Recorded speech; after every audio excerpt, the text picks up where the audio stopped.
A detective knocks on a door in Fort Wayne, Indiana. The man who answers is 59 years old, ordinary, a name nobody outside this street has ever heard. Before the detective says a single word about why they've come, the man looks at him and says 2 words of his own.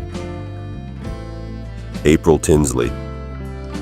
30 years of silence end in that one sentence. To understand what took so long, you have to go back to a spring afternoon in 1988 and to the strange, patient science that finally closed the gap. On Good Friday, April 1st, 1988, an 8-year-old girl named April Tinsley was playing with friends near her Fort Wayne home. Sometime around 3 in the afternoon, she walked back alone to grab an umbrella she'd left behind.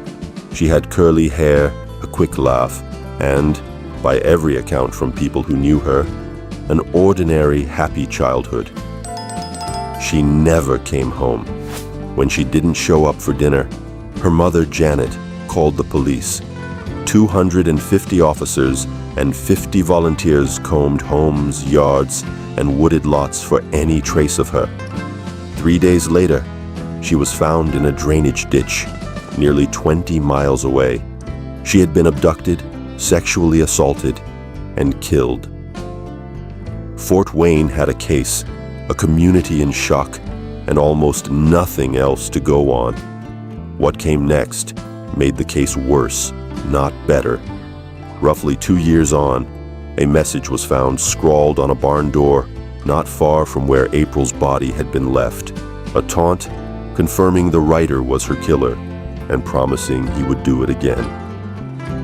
Over the years that followed, disturbing packages tied to the same man turned up left for other young girls in the area, never followed by another abduction, but enough that parents across the region changed the way they let their children walk to school, and enough to keep an entire city looking over its shoulder for decades. Detectives had DNA from the scene almost from the start, preserved carefully, tested against every offender database available at the time, and matched to no one. What they didn't have was a name to put to it. The file sat open for 3 decades, a drawer of evidence, a city that never fully exhaled, and a killer who was, by every measure, still out there, still walking the same streets as the people investigating him. Within weeks of the murder, 90 members of the community had already formed a volunteer group dedicated to helping find missing children in the region. The first small proof that this case would refuse to simply fade. Janet Tinsley spent the next 3 decades describing the wait for justice as a cycle of hope and disappointment that never fully let her go. Cold case investigators, meanwhile, kept testing that DNA sample against every new database and technique available year after year and kept coming up with nothing. Then, in the spring of 2018, an unrelated case in California cracked open using a method almost nobody had tried on a large scale before: genetic genealogy, taking a crime scene DNA profile and running it not against criminal records, but against the family trees ordinary people had built on consumer genealogy websites. That case was the hunt for the Golden State Killer. It took investigators decades to catch him. It took them decades and then suddenly weeks. If the idea that a public genealogy website, the kind people use to find long-lost cousins, could be the thing that finally cracks a 30-year-old case already has you leaning forward, hit that like button. It tells me these are exactly the stories worth digging into. Tell me in the comments if you'd heard of genetic genealogy before this. And if you're not subscribed yet, now's the time. Because what happened 2 weeks after that first case is where this story turns.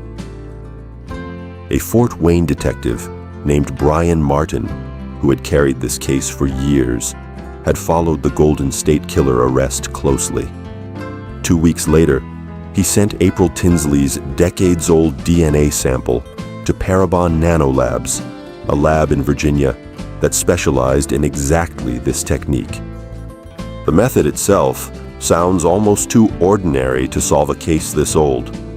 Investigators upload a crime scene DNA profile to the same public genealogy databases ordinary people use to find long-lost relatives, then look for anyone who shares enough genetic material to be a distant cousin.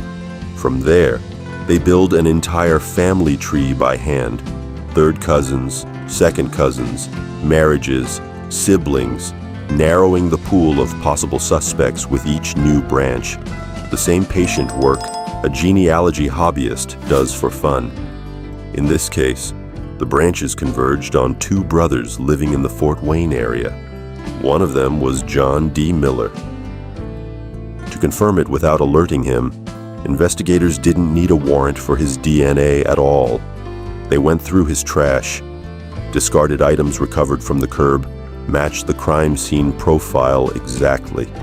30 years of silence had just become a name, a street, and a door.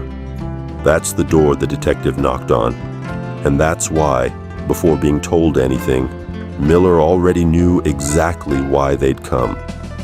There was no confusion in his answer, no denial to work through first. Just her name, 30 years late. He confessed shortly after.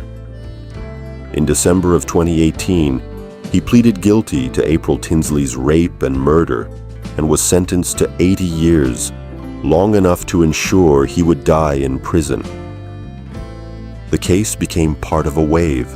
Within a few years of the Golden State Killer arrest, genetic genealogy had helped identify suspects in dozens of cold cases across the country, some even older than April's, giving other families the same answer Janet Tinsley had waited 3 decades to hear.